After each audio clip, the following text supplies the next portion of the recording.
Y bueno, me pareció bueno, me pareció práctico, me pareció oportuno poder hablar de la iglesia, porque se escuchan muchos mensajes que hablan de muchas cosas, pero todos queremos que la gente venga a la iglesia, o que venga el Señor. Yo quiero que mucha gente venga al Señor. Y entendemos que cuando vienen al Señor es necesario que vengan a la iglesia para que tengan un pastor, para que se los disipule, para que compartan el tiempo de estar juntos en la iglesia. Pero ¿por qué nosotros los pastores y las iglesias enseñamos esto? Porque la Escritura nos deja a nosotros una enseñanza muy fuerte en cuanto a esto. Y muy fuerte es muy fuerte. Y nosotros podemos argumentar muchas cosas. Hay mucha gente que argumenta que la iglesia no es necesaria, ¿sí? Y yo quiero que entendamos lo siguiente. La iglesia es fundamental, porque la iglesia es la novia de Cristo. Y la Biblia compara a la iglesia con la novia de Cristo, la cual será desposada en el momento del fin, cuando Cristo venga por su novia, por su iglesia. Y algo que es fundamental, la iglesia somos todos los cristianos, todos los hijos de Dios somos la iglesia de Cristo. Pero la iglesia tiene algunas cosas, algunas facetas, podríamos llamarle, que está bueno que la entendamos. Y está bueno que tengamos claro esas cosas, ¿sí? Está bueno que tengamos claro esas cosas. Entendemos que cada lugar en el reino tiene su eficacia y cada situación en el reino tiene su porqué. En el reino del Señor tenemos la iglesia del Señor y para ministrar a la iglesia tenemos los 5 ministerios y allí tenemos bien definidas cada una de sus funciones en la Escritura, ¿sí? Pero la iglesia es algo que no podemos descuidar. Y vamos a aprender hoy. Yo quiero que usted aprenda hoy algo sobre la iglesia, ¿sí? Y no voy a dar muchas vueltas. Vamos a Hechos de los Apóstoles. Yo voy a abrir mi Biblia virtual acá. Hechos de los Apóstoles, capítulo 2. Y vamos a ver algunos versículos, ¿sí? Vamos, Hechos de los Apóstoles, capítulo 2, y vamos hasta el versículo 36, rápidamente, ¿sí? Hechos 2, 36, voy a tratar de ser breve, ¿sí? Y dice así la Escritura: sepa pues ciertísimamente toda la casa de Israel, que a este Jesús, a quien vosotros crucificasteis, Dios le ha hecho Señor y Cristo. Al oír esto, se compungieron de corazón y dijeron a Pedro y a los otros apóstoles: varones hermanos, ¿qué haremos? Pedro les dijo: arrepentíos y bautícese cada uno de vosotros en el nombre de Jesucristo para perdón de los pecados y recibiréis el don del Espíritu Santo. Porque para vosotros es la promesa, y para vuestros hijos y para todos los que están lejos, para cuantos el Señor nuestro llamare. Y con otras muchas palabras testificaba y les exhortaba diciendo: sed salvos de esta perversa generación. Así que los que recibieron su palabra fueron bautizados y se añadieron aquel día como 3.000 personas. Y perseveraban en la doctrina de los apóstoles, en la comunión los unos de los otros, en la comunión unos con otros, en el partimiento del pan y en las oraciones. Y sobrevino temor a toda persona. Ponga atención. Y sobrevino temor a toda persona, y muchas maravillas y señales eran hechas por los apóstoles. Y todos los que habían creído estaban juntos y tenían en común todas las cosas. Presta atención a estos detalles. Y vendían sus propiedades y sus bienes y los repartían a todos según la necesidad de cada uno. Y perseverando unánimes cada día en el templo y partiendo el pan en las casas, comían juntos con alegría y sencillez de corazón, alabando a Dios y teniendo favor con todo el pueblo. Y el Señor añadía cada día a la iglesia los que habían de ser salvos. Qué interesante que menciona el templo, menciona las casas y menciona la iglesia. menciona tres lugares interesantes acá, referentes a un lugar donde congrega la gente. Y la finalidad de la iglesia es muy específica en estos versículos. Y usted lo tiene allí en el versículo 36. Jesús es Señor y Cristo de la iglesia. Jesús es la cabeza de la iglesia. O sea, como dice, que Dios hizo a Jesús Señor y Cristo. El Señor de la iglesia es Jesús. Versículo 36. Él es el Señor de la iglesia. La gente respondió al llamado que Pedro le hizo a ellos. ¿Cuál fue el llamado? Arrepentirse y bautizarse, ¿verdad? Y recibir el Espíritu Santo. Arrepentirse y bautizarse y recibir al Espíritu Santo. Entendemos que todos los miembros de la iglesia lo forman las personas las cuales Jesús es el Señor de su vida, gente que se ha bautizado y ha recibido el Espíritu Santo, porque nadie puede testificar a Cristo como el Rey y Señor si no es por el Espíritu. Y en el versículo 40, nosotros vemos que la iglesia testificaba. Y con otras muchas palabras, testificaba y les exhortaba diciendo, sed salvos de esta perversa generación. Y ese es el mensaje de la iglesia. La iglesia enseña que debemos apartarnos de las cosas perversas de esta generación. En cada momento de la historia vamos a tener una generación perversa. No significa que toda la gente que nos rodea es perversa. Hay cosas demoníacas, hay cosas malignas a nuestro alrededor, tanto de hombres como del mundo espiritual, que son malísimas y nosotros debemos testificar. Versículo 41, los que creyeron se bautizaron y los que creyeron eran tenidos como parte de la iglesia. Así que los que recibieron su palabra fueron bautizados y se añadieron aquel día como 3.000. En el mismo versículo 42, ¿sí? Entendemos que ellos conocían la palabra. Versículo 42 dice, y perseveraban en la doctrina de los apóstoles. ¿Qué es doctrina? Doctrina es enseñanza. A la iglesia venimos a aprender. Tengamos en cuenta un detalle aquí. Cuando dice perseveraban en la doctrina de los apóstoles, significa que perseveraban en las enseñanzas que recibieron los apóstoles. ¿Qué enseñanzas recibieron los apóstoles? Toda la enseñanza que el Antiguo Testamento les dio a ellos, porque se criaron bajo ese pacto, y las enseñanzas del reino de Dios que Jesús les enseñó en 3 años. Aquí tengamos mucho cuidado, porque muchos se han levantado diciendo que ellos son los dueños de la doctrina, cuando la Escritura no dice eso. Ellos perseveraban en la doctrina de los apóstoles, y la doctrina de los apóstoles es la que habían recibido del mismo Jesús.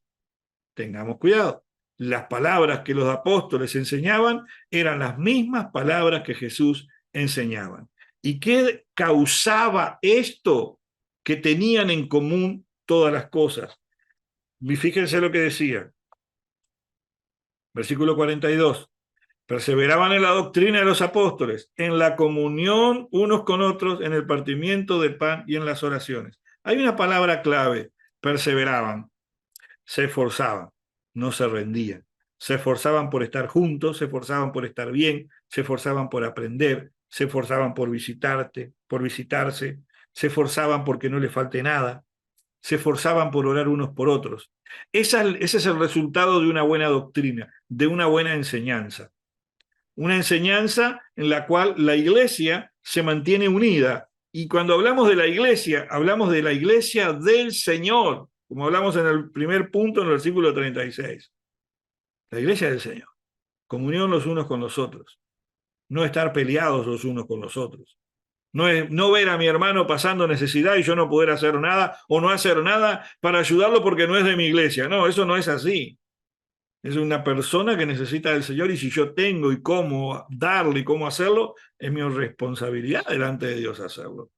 Interesante que el perseverar en la doctrina significa estudiar la palabra, pero también significa practicar la palabra y practicar la enseñanza, porque participaban en el partimiento del pan. Ellos dice que perseveraban en el partimiento del pan.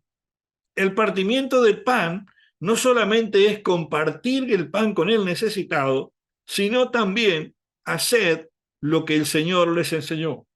¿Qué fue lo que el Señor les enseñó? Jesús dijo esto, cuando partió el pan y compartió el vino.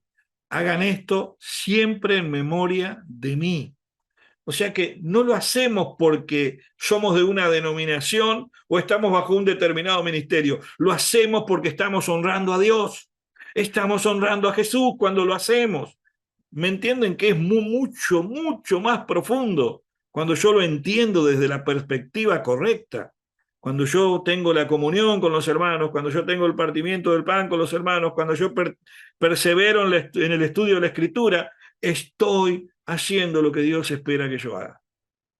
Es así de simple. Pero muy maravilloso, o más maravilloso, es que oraban los unos por los otros. También así ese versículo 42, márquelo y sáquele, póngale luces ahí a ese versículo de colores como muy importante. Muy importante, muy importante. Perseverar en el orar por el otro. La oración es parte fundamental de la iglesia.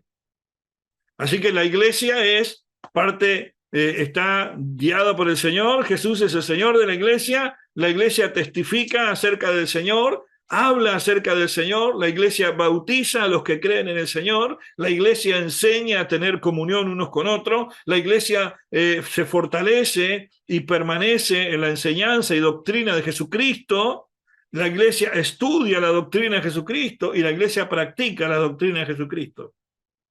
La iglesia ora por los hermanos. ¡Wow! Pero fíjese el versículo 45, lo que dice allí. Vendían sus propiedades y bienes y lo repartían a todos según la necesidad de cada uno. Esto ha sido muy manipulado por algunos, perdónenme la palabra, pero delincuentes, ¿sí? Que han abusado de esto para dejar a mucha gente sin nada.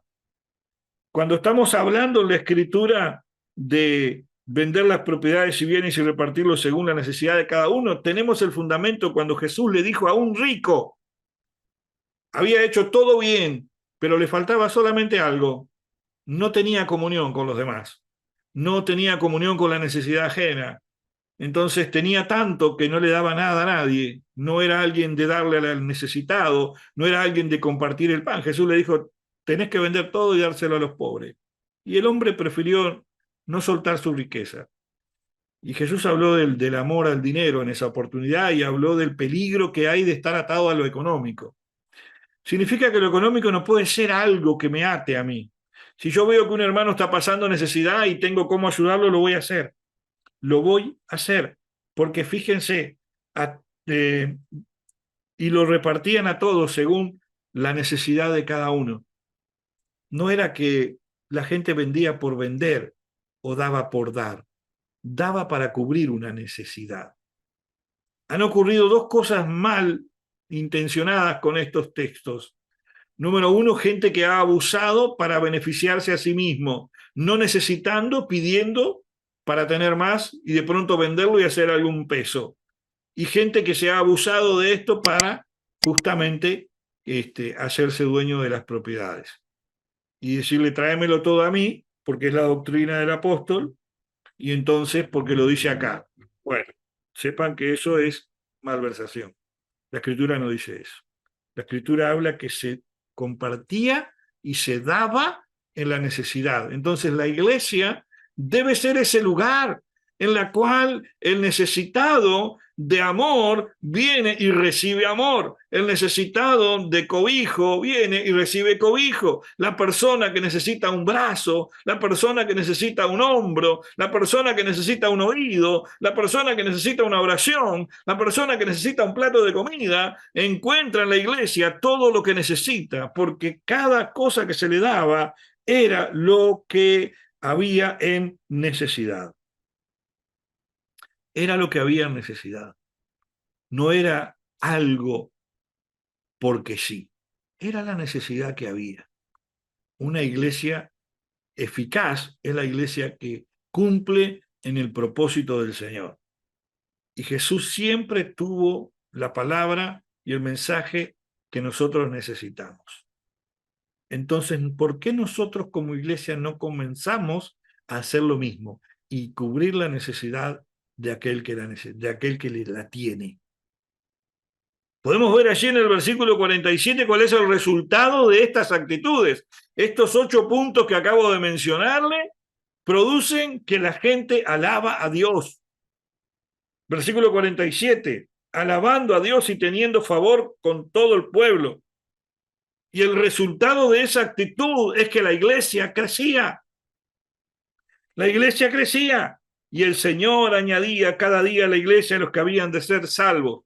Cuando la iglesia daba y cubría necesidades, Dios añadía los que iban a ser salvos. Pero fíjese que tenemos nosotros allí en la Escritura cuando dice en el versículo 37, ¿ah? Varones hermanos, ¿qué haremos?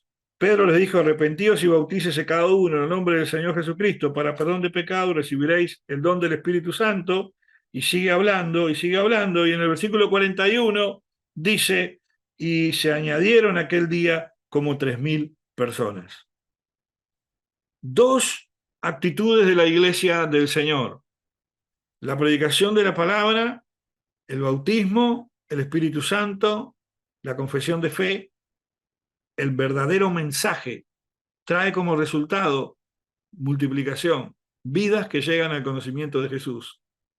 Una vez que esa gente está en la iglesia, una vez que usted viene del Señor, usted es parte de la iglesia, usted comienza a ser uno de esos discípulos que le va a hablar de su fe y de lo que Dios ha hecho en su vida, y usted va a ser quien testifique al otro, a ese que no tiene al Señor, y esa obra de testificar se convierte en una rueda que nunca para de detenerse, de moverse, nunca se detiene, y allí comienza la segunda etapa del proceso, y es cuando nosotros nos convertimos en un todo como iglesia y estamos allí para el que necesita, tanto una palabra como una oración, como un plato de comida, como un techo, como lo que sea. Y ahí la iglesia comenzaba a multiplicarse. Lo leímos allí. Y el Señor añadía cada día a la iglesia los que habían de ser salvos. ¡Wow! ¡Qué tremendo! ¡Qué tremendo! Efesios 2:19 dice que la iglesia es una familia. Qué tremendo, ¿no? Y en la familia usted sabe que pasa de todo. O solo en la mía pasa de todo. La familia tiene sus luces y sus sombras. Y siempre vamos a tener algunas. La iglesia es una familia. Pero la iglesia también, dice la Escritura, y lo podemos ver en Efesios, y acompáñenme, Efesios capítulo 1, versículo 22, dice, y sometió todas las cosas bajo sus pies y lo dio por cabeza sobre todas las cosas a la iglesia. ¡Wow! La cual es su cuerpo, la plenitud de aquel que todo lo llena en todo. O sea que la iglesia es el cuerpo de Cristo y Cristo es la cabeza de la iglesia. Y como vimos en Hechos de los Apóstoles, capítulo 2, Jesús es el Señor. O sea que el Señor es la cabeza de la iglesia y la iglesia es el cuerpo de Cristo en la tierra. Cristo como cabeza es el que guía a la iglesia. Y la iglesia, toda bien coordinada, es mucho más que un edificio. Podemos ir allí a 1 Corintios capítulo 3, versículo 9, y vamos a ver allí que dice, porque nosotros somos colaboradores de Dios, nosotros, los miembros de la iglesia, los obreros, los pastores, los 5 ministerios, y vosotros, labranza de Dios, edificio de Dios, conforme a la gracia de Dios que me ha sido dada, y yo como perito arquitecto puse el fundamento y otro edifica encima, pero cada uno mire cómo sobreedifica, porque nadie puede poner otro fundamento que este que está puesto, el cual es Jesucristo. Esa es la doctrina de los apóstoles que se debe predicar. Esa es la sana doctrina. Jesucristo es el fundamento y sobre eso vamos a edificar sobre las enseñanzas del mismo Jesucristo, es que se sostiene una iglesia. Así que si usted quería saber qué era una iglesia, en estos minutos le hemos explicado básicamente, muy básicamente, cómo es la iglesia, cómo debería funcionar la iglesia. Habrán matices, habrán más luces, habrán menos luces. Cada lugar tiene su contexto, su realidad, pero la iglesia del Señor es el cuerpo de Cristo en la tierra. Y cada uno de nosotros somos miembros los unos de los otros. Así que usted es muy importante en la iglesia del Señor. No se crea menos, ni deje sentirse menos. Usted es un hijo, una hija de Dios, miembro del cuerpo de Cristo. Que el Señor le bendiga.